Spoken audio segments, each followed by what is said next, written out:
last nearly 50 days, 46 days, we've been counting the Omer.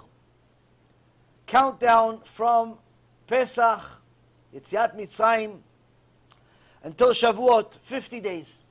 7 weeks plus 1. Now the Chachamim ask a question. It's a very good question.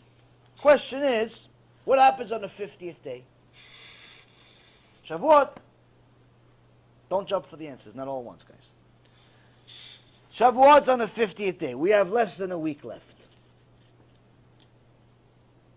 What's on Shavuot? Why are we celebrating Shavuot? What happened on Shavuot? We got the Torah. But we didn't get the Torah. You're saying we got the Torah on the 50th day, right? But we didn't get the Torah on the 50th day. We got the Torah on the 51st day. So how come we're celebrating Matan Torah on the 50th day if we got the Torah on the 51st? So the Maharsha, Alav Shalom, gives an extraordinary answer. He says that in order for us to get the Torah, we had to go from the 49th level of impurity to the 49th level of purity. From Tameh to Tahor. Meaning that in order to receive the Torah, we have to prepare. You can't just receive something pure and treat it like you're supposed to without being prepared. You can't get married until you know how to be a decent human being. If you do, then I guarantee you'll get divorced. You can't be a father until you understand the responsibility that comes with it. And if you're one of these 15-year-old heroes that wants to have a kid just because he can, then you realize that your son is going to be tortured. And eventually he's going to be your father. Because you're going to be a 30-year-old mess and he's going to be a 15-year-old with no choice. He's going to have to raise you. He's going to be the father all of a sudden. It happens a lot where the kids end up becoming the parents. Because the parents never had time to mature and the kids have no choice but to mature. Meaning that in order to receive anything of any value, you have to prepare yourself. If you plan on keeping it. Now the sages tell us that we had to prepare ourselves.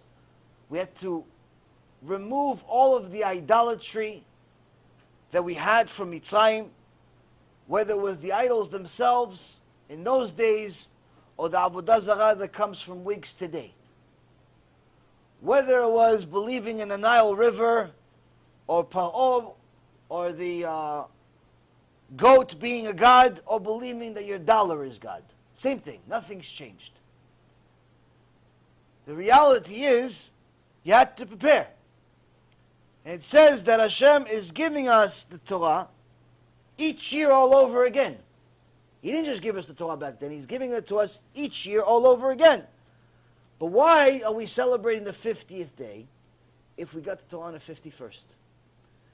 The reason why, Rabotai, is because in order for us to get to that point, in order for us to get to that point of actually receiving the Torah, we had to work on our midot. We had to work on our character traits and clean up all of the disgusting tumah that became part of us.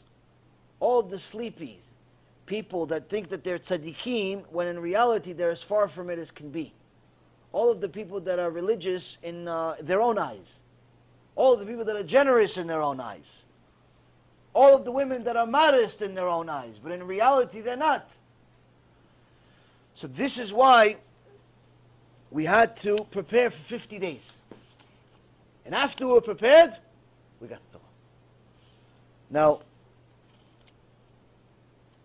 the sages continue adding to what the Maharsha said, and the Magen Avraham asked, in your Pesach Agadah, there's a section where we say Dayenu. Remember that section, Dayenu? It would have been enough if you would have taken us out of Egypt and nothing else. It would have been enough if you gave us all the miracles and nothing else and split the ocean and nothing else. It would have been enough if you took us to Mount Sinai and nothing else. The sages have a question about that. What do you mean? It would have been enough taking us to Mount Sinai and nothing else. Like, don't give us the Torah. What are we going to do at Mount Sinai without Torah? It's a good question. I never asked it. I only learned it this week. What am I going to do at Mount Sinai if I'm not going to get the Torah? Why did I go there? We learned from the Maharsha. Maharsha said, why do we go to Mount Sinai? To clean ourselves up, to learn some musar, to clean our midot, to fix ourselves. That would have already been enough.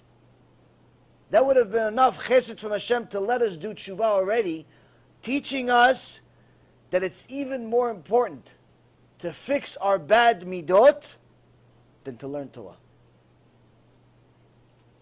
That's why it was done first. Now, of course, you have the two go together. You have to go hand in hand. You cannot fix your midot without Torah.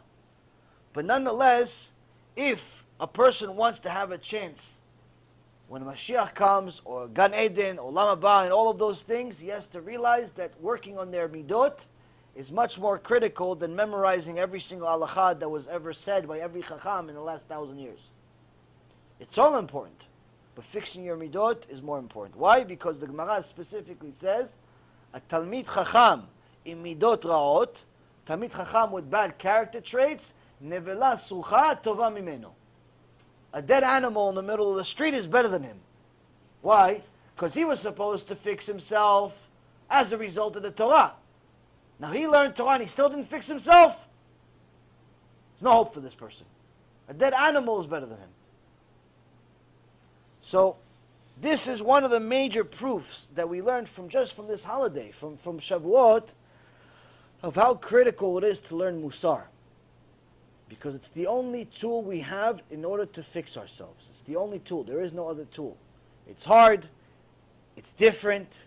It's in your face. It makes you check yourself over and over again. But it's the only thing that's going to fix us.